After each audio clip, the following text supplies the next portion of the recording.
Kamusta na mga friendship? May mga nangyari bang hindi ka nais-nais sa iyong buhay? It's time for us to think, reflect, and apply. Ito po yung quote na galing po kay Ginoong Zig Ziglar na sinabi niya, "It is not what happens to you in life that matters most.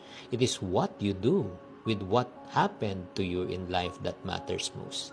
Hindi mahalaga kung ano po daw nangyari sa ating buhay. Ang mahalaga kung paano po tayo, nag-respond.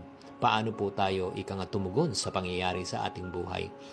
Ito po ay napaisip po talaga ako kasi sa totoo lang, may dalawang pangyayari po na pwede mangyari sa ating buhay. Katulad ng isang storya na ito, story time lang tayo.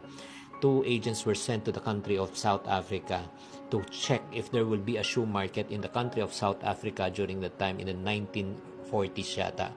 Nung pagbalik ng unang salesperson, sinabi niya, "Boss, walang market." Bakit? Lahat nakayapak, lahat po ignorante, walang nagsasapatos, hindi tayo makakabenta. Second agent comes back with a positive report. Sinabi, "Boss, timing na timing. Pwede tayo magbenta ng millions sa sapatos." Sabi niya, "Bakit?" Wala ngang hindi marunong magsapatos ang mga Aprikano. Alam ko, yan ang report ng una. Kaya paano tayo makakabenta?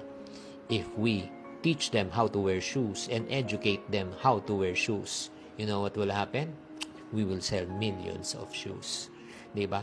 Kaya nga makikita mo talaga sa buhay, 'di ba? May mga pangyayari na hindi magaganda na pwedeng mangyari. Walang market, walang mabentahan. O anong gagawin mo?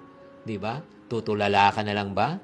Or gagawa ka ng paraan at maghahanap ka ng paraan para ikaw ay makarecover. Tatandaan, it is not what happens to you in life that matters most.